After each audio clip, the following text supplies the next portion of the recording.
परभणी प्रकरणामध्ये न्याय मिळावा या मागणीसाठी लॉंग मार्च निघाला होता, परंतु हा लॉंग मार्च भाजप आमदार सुरेश धस यांच्या शिष्टाईमुळे थांबला असे समजते। परंतु आमचा स्पष्ट प्रश्न आहे की भारतीय जनता पार्टीचे आमदार सुरेश धस हे माननीय मुख्यमंत्री देवेंद्र फडणवीस यांच्या मर्जीतले आहेत। ते कोण आहेत? कारण परभणी प्रकरण आणि भाजप आमदार सुरेश धस यांचा काय संबंध आहे, हा असा आमचा प्रश्न आहे। कारण परभणी प्रकरणामध्ये संविधानाची जी प्रतिकृतीची तोडफोड झाली आणि त्या समाजकंटकाला अटक केली, अजूनपर्यंत या समाजकंटकावर देशद्रोहाचा गुन्हा दाखल झाला नाही, याची नार्को टेस्ट झाली नाही। का झाली नाही, हा आमचा प्रश्न आहे।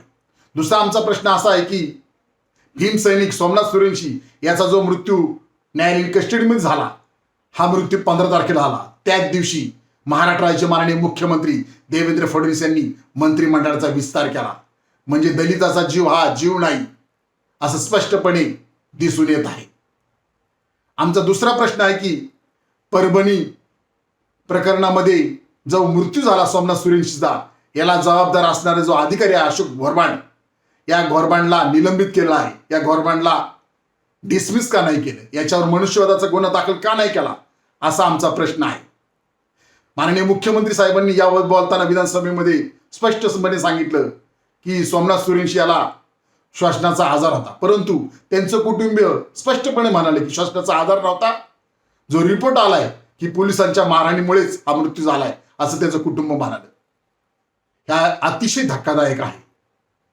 माननीय मुख्यमंत्री साहेब, आपले जे दूत आहेत आमदार सुरेश धस यांना तुम्ही पाठवलं होतं, लॉंग मार्च थांबला, आश्वासन दिलं तुम्ही, परंतु आम्हाला आश्वासन नको, आम्हाला स्पष्टपणे कारवाई पाहिजे।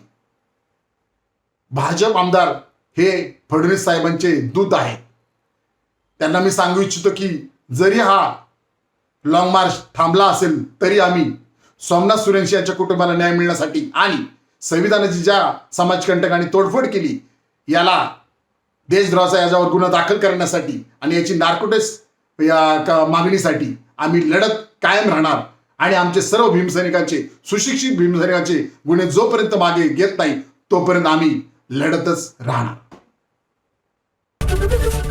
एबीपी माझा, उघडा डोळे बघा नीट।